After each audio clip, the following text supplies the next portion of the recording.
Good afternoon, everybody.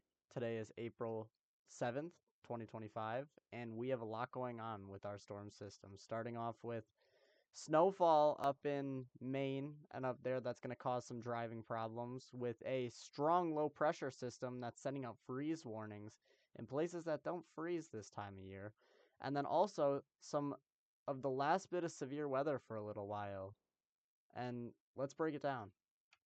Okay, so first things first, I want to go over the snow that's been going on, or the snow that's happening. So this is what we're looking at for forecast models.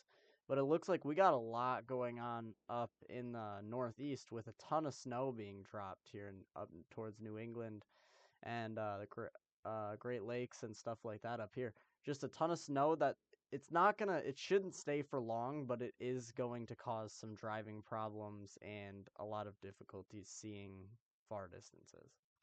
Continuing on the cold topic, a lot is also going on with freeze warnings, which we now have freeze warnings starting in Kansas and going all the way to Ohio.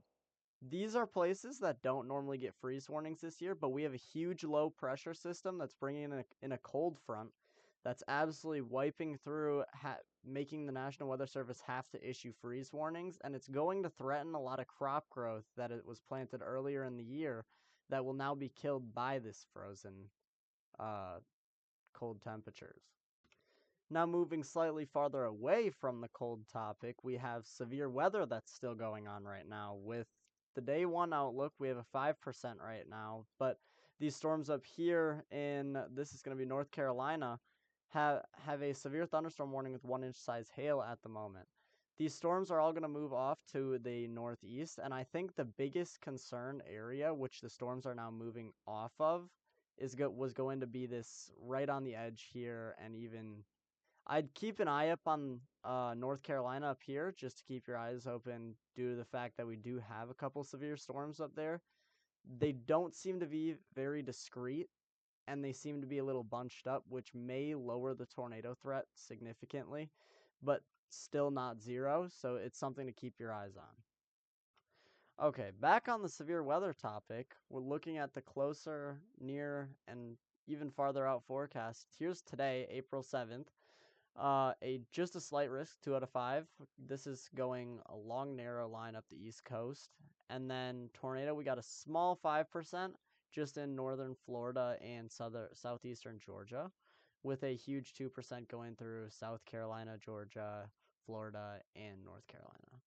Looking at day 2, we have nothing out here, no 1 through 5 scale.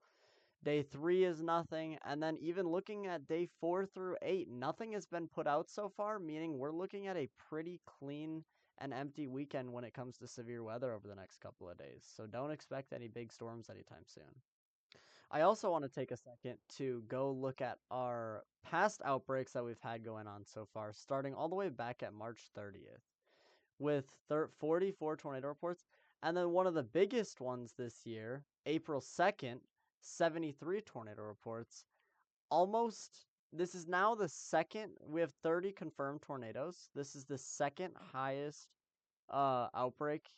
This is just below the super outbreak in 2011, which is actually coming close to what they said this year was going to be like when it comes to severe weather. So keep your eyes out.